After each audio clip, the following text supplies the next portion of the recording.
All right, Mr. Johnston here again. So, good job to a lot of you guys on the test last week. Um, and for the ones who didn't do so great, don't forget that we have retakes at the end of the week before quarter one ends. So today, September 29th, I can translate verbal statements into algebraic equations and vice versa and show proficiency by correctly answering 70% of the questions on an exit ticket. So I'm not going to go through all of these per se because there's a whole bunch of them. Don't forget that I would strongly suggest you guys use that PDF document that kind of gives you different words that you can use. Like for equals, we know that equals would be is or equivalent. Plus is like addition, multiplication is times. We'll see a whole bunch of them. So let's just dive on in here. All right, so now we've already done this one, so I already know that I'm gonna be able to read it straightforward. There's really like three cases in this, right? We've got straightforward, which is reading left to right, it's all good. Then we've got more than or less than, and those get a little tricky. Those are called like turnaround statements, where you kind of got to do it backwards. And then we'll see one for parentheses. And I feel like I kind of came up with a pretty good trick for you guys for that today. So, all right, number one. First step is to read the problem. 3 times a number equals 10. Seems pretty straightforward, right? 3 times a number. 3 times a number. So I have number 3. I have times. Now I don't know what a number is though. A number, I mean, I know what a number is, but in this case, a number for us is just going to be a variable because it could be any number. And since all the answers use x, I'm going to use x. I have equals and then 10. So this would be a pretty straightforward one. I'm going to change that multiplication symbol to the dot that we like. And we know that 3 times x is just 3x, and that equals 10. So I can tell you it's b. Now I can also look at some of these and immediately be like, well, it's times, and times is multiplication. So this is division, this is addition, and this is subtraction, so they're all gone. All right. Now remember we said vice versa, so we have to go backwards. We have to go the other way. So which of the following verbal statements represents the equation below? So I have 2x plus 4 equals 12. That's one way to read it. I could also say 2 times the number plus 4 equals 12, or 4 more than 2 times the number equals 12. And these are all things that we're going to see here shortly. So my suggestion when you're going from algebraic statement to a written statement is to just start from A, work your way down to D, and just write them out. Write them out algebraically, and the minute you find a discrepancy, can it, call it, move on. So I have 4 more than 12. So this is the first of many times that we're going to see this. 4 more than. More than is what we're calling a turnaround statement. That means that we kind of have to do it backwards. So I have 4 more than 12. So I'm going to say 4 more than 12. So see how I kind of wrote it backwards a little bit? Right? So when you see more than or less than, that's when you're going to have to use that. And we know that is an equal sign, and they gave us 2x, which makes it a little bit easier on us. So pretty much through the first part, you already knew that it wasn't going to be correct, so we know that A is wrong. The product of 4 and twice a number. So we're talking about a product here. So that means 4 times twice a number. So a number 2 times. How do you find a number 2 times? Well, in this case, we're going to multiply, right? We're going to have 2 times a number.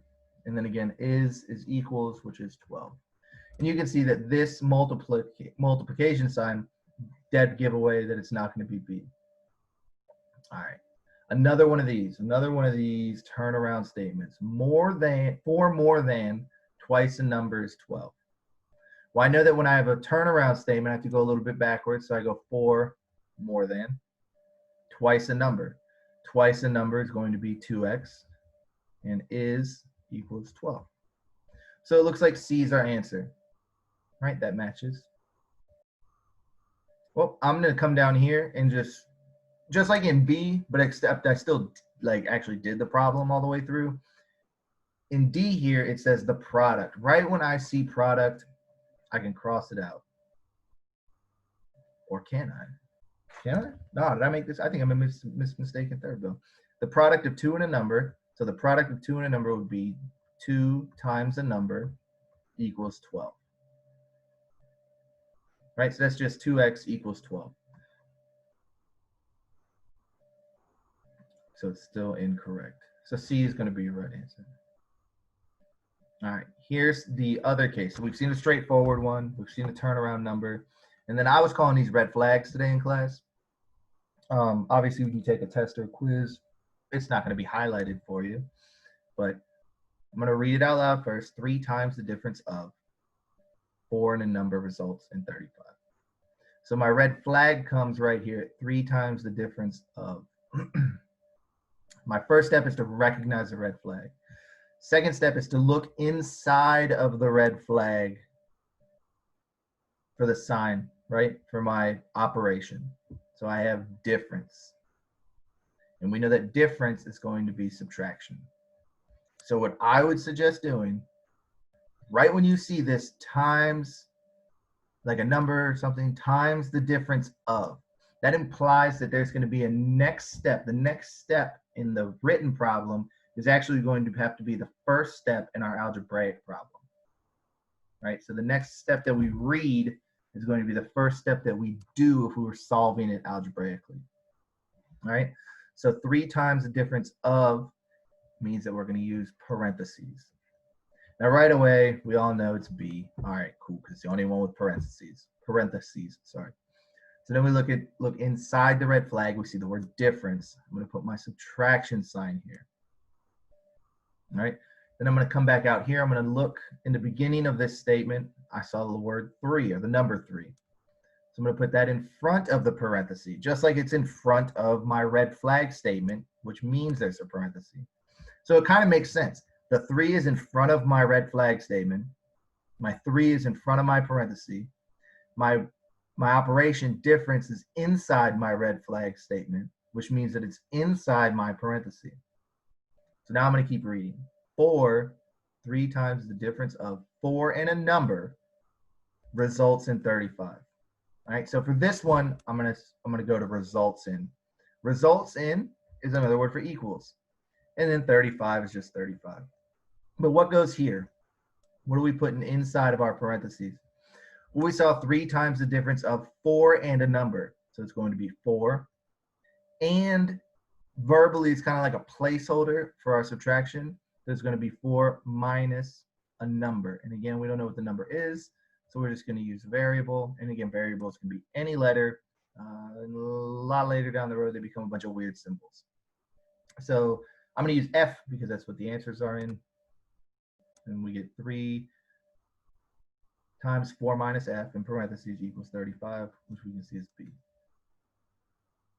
All right, which answer choice is the algebraic form? Again, 2 times the sum of 1 and a number results in 13. 2 times the sum of red flag statement. I'm going to go ahead and put my parentheses down. So this parenthesis that I just, well, I'm not going to circle it because I got to erase it. This parenthesis that I just put down is the first piece of my puzzle. A doesn't have a parenthesis. D doesn't have a parenthesis. 2 times the sum. Now I look inside of my parenthesis and I see sum. I know that sum means addition. All right, so now I can look inside my parentheses for my answers and see that B is not going to be one because it's got subtraction in there. I haven't even put any numbers in here. This is just a parenthesis with a plus sign. And I've already got the answer C. Now I'm going to finish it, obviously, because I want you guys to learn the process. So I did my parenthesis, red flag statement. I looked inside of my red flag statement. I put my plus sign inside of my parenthesis. I look outside to the left where the 2 was. 2 is going to go to the left of my parenthesis, just like it went to the left of my red flag statement. And I'm going to keep reading. 2 times the sum of 1 and a number. Well, I know that this part is going to be inside my parenthesis because it's right after it. So 1 and they're using D, so I'll use D. Results in is equal sign equals 13, and you can see that C in fact was the correct answer. All right, choose the answer choice that matches the verbal statement below. So obviously doing these are a little bit faster than doing them vice versa, where they give you the numbers and then you gotta look for the words. But so we have twice the number plus the product of 3, and that same number increased by 4 is 20. So there's a lot of places you can start at. It's really just what you're comfortable with. I like to start in the beginning and read it just like English. So I have twice a number. I see down in the answers, they're all B. So I'm going to use B as my variable, my unknown number. So twice a number. So I know that's going to be twice a number. That's this part. Then I have a plus. I have a plus. And I have the product of 3 in that same number. In that same number. Right, so product is multiplication. 3 in that same number, so that same number is B. The product of 3 times B is 3B. I'm going to have increased, which is going to be plus, by 4, which will just be 4, is, we know, is equals, and then 20 is just 20. So if you're a good test taker, you can kind of look at, well, you would recognize A as the answer right away, but you can also check the signs. Like, don't even look at the numbers right for this second. Just look, you have plus, plus, equals. I have plus, plus, equals. Minus, plus, equals, out. Plus, minus, equals, out. Plus and an equals, no minus, and a parenthesis, and I didn't see any red flag statement, so C's out. But if you were to read this, it would be 2B plus 3B plus 4 equals 20, which is the same as what we have. All right, so here comes another one where you guys have to do a little bit more work, because we have to do, we're going from algebraic to a verbal statement. So do them all in order. Remember, start from A, work your way down. I know it's tedious, I know it takes too long, but it'll pay off in the long run. Plus, you'll see on some of these that we're going to see some things that make you say, nope, that definitely can't be the answer. So we have 5 times the sum of a number tripled. 5 times the sum of a number, times the sum of. That's a red flag statement, right? That is a red flag statement. So that means right away that I'm going to have a parenthesis. Come back, look inside of my red flag statement. I see sum, so I'm going to put my plus sign right here in the middle of my parenthesis. Look to the left, there's a 5, put my 5 to the left. All right, then I have a number tripled and 7. So that's what's inside my parentheses. So a number tripled is going to be 3, and then my variable, and then 7.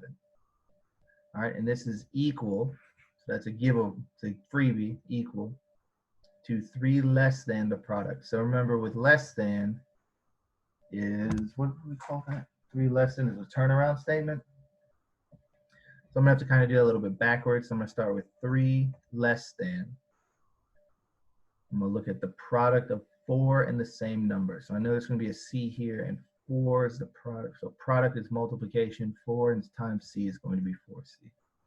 So we can see that A is going to be our answer. But we're good students, so we're going to check all of them. Right away, I'm gonna see that I have a red flag statement here. Oops, remember that extends to the of. So I'm gonna have a parenthesis.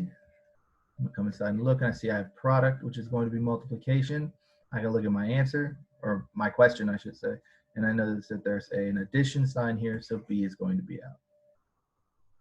And then I can look at C and D, and I can both see that there is no red flag statement. So that means that I'm not going to have any parentheses. All right, no parentheses. So 5 times, that would just be 5 times 3C plus 7 equals. So I can tell right away that the left-hand side of my equation is not the same. And if I come down to D, I see 5 times 3C plus 7 equals again. And that's kind of what they'll do sometimes, is they'll give you two answers that are pretty similar, maybe a throwaway answer, but you should be able to weed out C and D right away.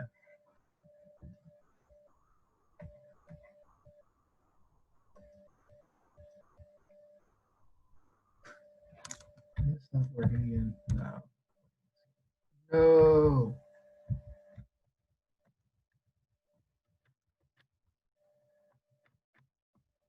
I had nothing but technical difficulties today. Nothing but technical difficulties.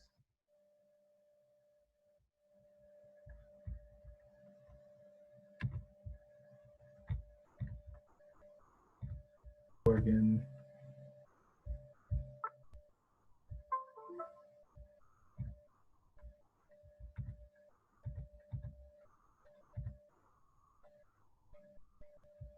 All right. Yep. So, I'm gonna do two more. All right. So this to kind of get us geared up for something that we'll do later on in the week. So you want to read the question first. Julie babysat Monday for 5 hours, Tuesday for 3 hours, Friday for 10 hours last week. Julie earned a total of $180 last week. Create an equation to find out how much she earned per hour. Hint, let X represent what she makes per hour. So a couple of things I'm going to point out is I'm going to let my variable X be for hour, right? So I'm going to underline everywhere that I see hours. I'm going to come through and I'm going to circle the hours, the numeric value of the hours that she worked each day. So Monday it was 5 hours, Tuesday it was 3 hours, and Friday was 10 hours. All right. Then I'm going to underline how much money she made. And I'm going to box in a keyword here, total. Total is going to be like your equal sign here. So I'm going to go ahead and put my equal sign. And I'm going to kind of follow this word problem the way that it looks. So remember, we're going to use, I have 5, 3, and 10. And my total is $180. $180.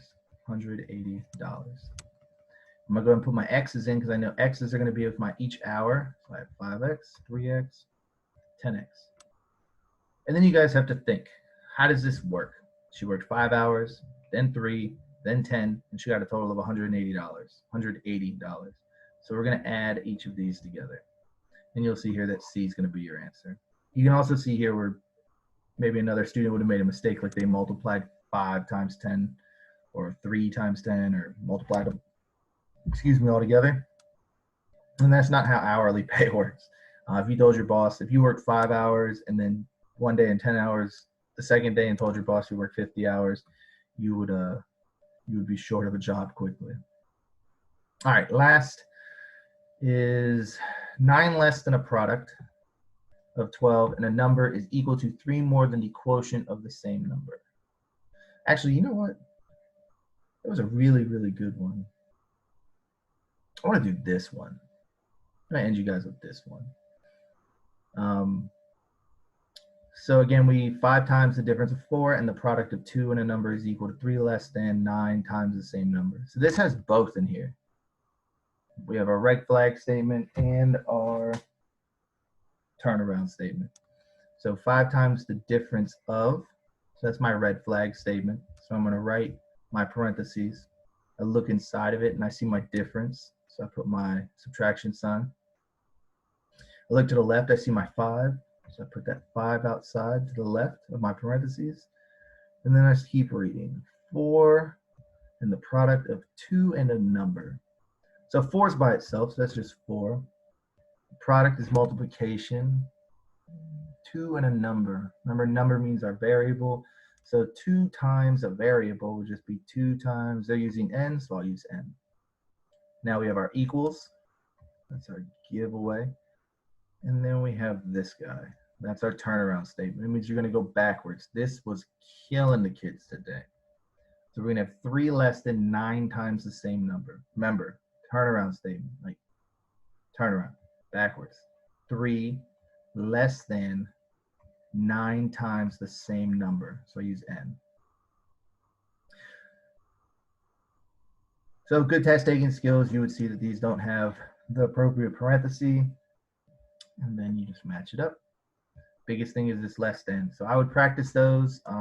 You guys really need to use that PDF that has the different ways to word addition, subtraction, and all of that. And other than that, that's it for today. I look forward to seeing you guys tomorrow, and you have a great afternoon.